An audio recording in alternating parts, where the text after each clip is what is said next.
Hello साथियों, आप सभी का स्वागत है आपके अपने YouTube channel MKS teaching point में। बात करेंगे 69,000 शिक्षक भर्ती 15 अक्टूबर सुनवाई व फैसले के परपेज में।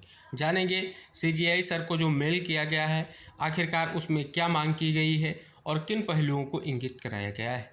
साथ ही आज की सुनवाई कल के लिए कैसे निष्कर्ष लेकर के आ सकती है, ये भी आपको इंगित कराएंगे।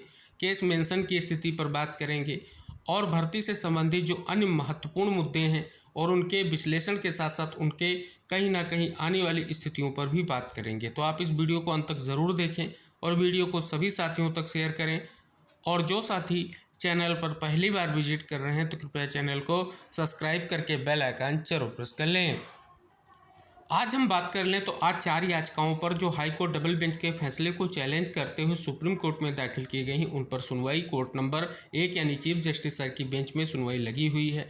ये सुनवाई भी लार्जर बेंच यानी chief justice sir justice JB Pardiwala sir और जस्टिस मनोज मिश्रा सर की बेंच में सीरियल नंबर 27 पर अगर आप देखेंगे डायरी नंबर 41,977/2024 जो याचिका है ये आप आज की डेट यानी 14/10/2024 को सुनवाई के लिए लिस्टेड हो चुकी है। यहाँ इसमें देख सकते हैं कि फैसले को चैलेंज किया गया है।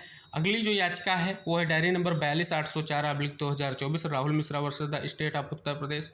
ये सीरियल नंबर 31 पर जो है सूचीबद्ध है। इसी के साथ एक और याचिका जो है टैग है इसमें जिसका डायरी नंबर है 43,787/2024 जो 31.1 पर आपको सूचीबद्ध दिखेगी। और यहाँ पर स्पष्ट तौर पर देखेंगे इन सभी याचिकाओं पर जो आज टोटल 4 याचिकाओं पर सुनवाई होनी है वो जो है चीफ जस्टिस सर की ही बेंच में होनी है। अब यहाँ पर अगर साथियों देखेंगे एक और याचिका जो है Alok Kumar Shukla versus state of UP diary number 43,874/2024 ये सीरियल नंबर 35 पर याचिका लगी हुई है। तो ये कुल टोटल 4 याचिकाएं आज जो है सुनवाई को लेकर के चीफ जस्टिस सर की बेंच में लिस्टेड हो चुकी हैं।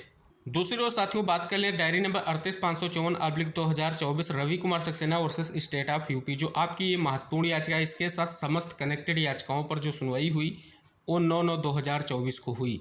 9/9/2024 को जब सुनवाई हुई तो फाइनल हियरिंग के लिए सुनवाई जो है 23/9/2024 को जो है डिसाइड की गई। लेकिन अगर आप यहाँ पर देखेंगे 23 तारीख को सुनवाई नहीं हुई बेंच ना बैठने के कारण। और सबसे अहम ये रहा कि 23 तारीख की सुनवाई कोर्ट नंबर 10 में जो है लिस्टेड हुई। अब उसके बाद से एक संशय बना है कि बेंच कन्फर्मेशन की स्थिति क्या होगी। हालांकि 100% संभावना है कि आप सभी का जो मैटर है वो चीफ जस्टिस सर की ही बेंच में सुना जाएगा, क्योंकि अब तक अन्य जितनी भी याचिकाएं हाईकोर्ट फैसले को चैलेंज करते हुए दाखिल की गई हैं उन सभी पर सुनवाई जो है चीफ जस्टिस सर की बेंच में ही हुई है। साथियों ये वो महत्वपूर्ण याचिका है जिसका डायरी नंबर 41,852/2024 है। इस याचिका पर सुनवाई 27/9/2024 को जब हुई थी तब केस को मेंशन कराया गया था। ये निष्कर्ष निकल कर आया था टॉप 2 केसों में सुनवाई होगी 15 अक्टूबर को। ये यहाँ पर आर्डर आप देख सकते हैं। अब यहाँ पर सबसे अहम ये हो जाता है क्योंकि अभी तक जो मेन काज लिस्ट आई है उसमें देखेंगे तो अभी तक कोई भी सीरियल नंबर नहीं आया है, ना ही आप सभी के केस जो हैं सुनवाई को लेकर के लिस्टेड हुए हैं। अब इंतजार है सप्लीमेंट्री काज लिस्ट का। लेकिन सप्लीमेंट्री काज लिस्ट से पहले आज की सुनवाई आप सभी लोगों के लिए बहुत ही महत्वपूर्ण रह सकती है। किस प्रकार से, अगर आज केस को मेंशन करा करके ये प्रयास किया जाता है कल की जो सप्लीमेंट्री काज लिस्ट है उसमें जो है सुनवाई की जाए, क्योंकि मेन काज लिस्ट आ चुकी है और सप्लीमेंट्री काज लिस्ट में केस आए और सप्लीमेंट्री काज लिस्ट में केस सुना जाए, फाइनली ये निष्कर्ष निकल कर आ सके। क्योंकि आप सभी को पता है स्पष्ट तौर पर कितना महत्वपूर्ण केस है, कितनी सारी आईए दाखिल की गई हैं, कितनी याचिकाएं दाखिल हैं। तो इन सभी तथ्यों को बार बार इंगित कराने का एक ही उद्देश्य है कि कल की सुनवाई के लिए जो विशेष प्रयास है आप सभी को आज करना होगा। और सप्लीमेंट्री अगर काज लिस्ट की बात की जाए तो कहीं ना कहीं शाम तक आएगी, तो आप सभी को मेंशन कराने के लिए पूरा प्रयास करना होगा। और ये सभी टीम्स के लिए आवश्यक है क्योंकि जब केस की सुनवाई होगी तभी निष्कर्ष निकल कर आएगा। तो सभी टीम्स को प्रयास करना होगा। कल की जो फाइनल सुनवाई को लेकर के कोर्ट ने डेट डिसाइड की थी 27 तारीख को, कहीं ना कहीं स्पष्ट तौर पर सुनवाई हो और निष्कर्ष निकल कर आ सके। तो इस प्रकार से कल 15 अक्टूबर की सुनवाई के लिए आज की सुनवाई उससे ज़्यादा निर्णायक है, क्योंकि आज अगर केस को मेंशन करा दिया जाता है निष्कर्ष ये निकल कर आ जाएगा फाइनल सुनवाई कब होगी। तो फिलहाल आज की सुनवाई का जो निष्कर्ष होगा हम आप तक ज़रूर शेयर करेंगे और सभी टीम से यही उम्मीद है कि आज केस को मेंशन कराते हुए कल की सुनवाई के लिए कहीं ना कहीं स्पष्ट तौर पर अपना प्रयास पूरा करेंगे, जिससे स्पष्ट हो सके कि जो आपकी फाइनल सुनवाई को लेकर के स्थिति है वो क्लियर हो सके, क्योंकि अभी भी आप सभी की सुनवाई पर संशय बना हुआ है जो स्पष्ट तौर पर आप सभी को स्पष्ट हो रहा है। तो फिलहाल केस मेंशन कराने का निष्कर्ष ये निकल कर आ सकता है, आपकी सुनवाई की डेट बिल्कुल क्लियर हो सकती है। हालांकि साथियों अब बात कर लेते हैं कि सीजीआई सर को मेल किया गया है, मेल में क्या मांग की गई है, आइए उस पर बात करते हैं।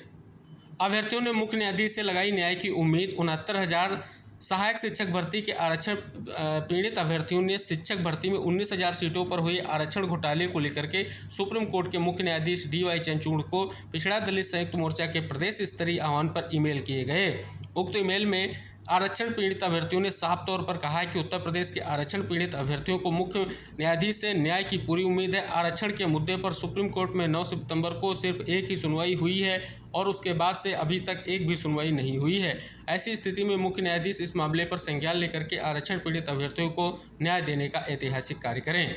आरक्षण पीड़ित अभ्यर्थियों द्वारा मुख्य न्यायाधीश को भेजे गए ईमेल में साफ तौर पर लिखा गया है कि 69,000 सहायक शिक्षक भर्ती में आरक्षण पीड़ित अभ्यर्थियों को पिछले 4 साल से न्याय न मिल पाने के कारण वह परेशान है। प्रत्येक शिक्षक भर्ती की एक मूल चयन सूची बनाई जाती है जिसमें अभ्यर्थियों के गुणांक, कैटेगरी, सब कैटेगरी आदि को दर्शाया जाता है, लेकिन यहाँ पर इस शिक्षक भर्ती की मूल चयन सूची पूरी तरह से गायब है और इसे उत्तर प्रदेश सरकार ने सार्वजनिक नहीं किया है, जिससे ऐसा लगता है कि प्रदेश सरकार ने इस शिक्षक भर्ती की मूल चयन सूची को नहीं बनाया है। ऐसी स्थिति में आप इस मामले को स्वतः संज्ञान लेकर के स्वयं सुने और आरक्षण पीड़ित अभ्यर्थियों को अपने 10 नवंबर को होने वाले रिटायरमेंट से पहले न्याय देने का कार्य करें, जिससे आपके जाते जाते उत्तर प्रदेश 69,000 सहायक शिक्षक भर्ती के हजारों की संख्या में आरक्षण पीड़ित अभ्यर्थियों को न्याय मिल सके। ये देख सकते हैं स्पष्ट तौर पर कहीं ना कहीं ईमेल के माध्यम से ये बात जो है चीफ जस्टिस सर तक कहीं ना कहीं स्पष्ट तौर को पहुँचाने का प्रयास किया गया है। उम्मीद है सभी को और सभी टीम्स को कि 15 अक्टूबर की सुनवाई उनके लिए एक बड़ा निष्कर्ष लेकर के आएगी। तो फाइनली साथियों, जैसा कि यहाँ पर देख सकते हैं न्याय की आस की गई है 19,000 सीटों को लेकर के, और कहीं ना कहीं स्पष्ट तौर पर जो सुनवाई है वो कितनी महत्वपूर्ण है इसके लिए आज आपको प्रयास करना होगा जिससे कल निष्कर्ष निकल कर आ सके। तो फाइनली आज की सुनवाई का जो भी निष्कर्ष निकल कर आएगा वीडियो के माध्यम से सारी जानकारी हम आपको शेयर करेंगे। क्या केस मेंशन कराया जाएगा, अगर केस मेंशन कराया जाएगा तो कल की सुनवाई को लेकर के स्थिति क्या होगी, सप्लीमेंट्री कार्य लिस्ट आने पर क्या स्थिति निकल कर आएगी, ये सभी जो महत्वपूर्ण पहलू हैं, जो महत्वपूर्ण जिज्ञासाएं हैं, इन पर हम नेक्स्ट वीडियो में सारी जानकारी आप तक शेयर करेंगे। आप सभी से निवेदन करेंगे इस महत्वपूर्ण इन्फॉर्मेशन को सभी साथियों तक जरूर शेयर कर दें। अगर आप चैनल पर नए हैं तो चैनल से जरूर जुड़ें, जिससे नेक्स्ट अपडेट जो भी आपको शेयर की जाए भर्ती से संबंधित वो आसानी से पहुंच सके। आई होप हम नेक्स्ट वीडियो में मिलेंगे, तब तक उम्मीद करेंगे आप सभी साथी इस वीडियो से जुड़ेंगे और अन्य साथियों को शेयर करेंगे। तो मिलते हैं नेक्स्ट अपडेट के साथ, तब तक के लिए टेक केयर, बाय बाय साथियों।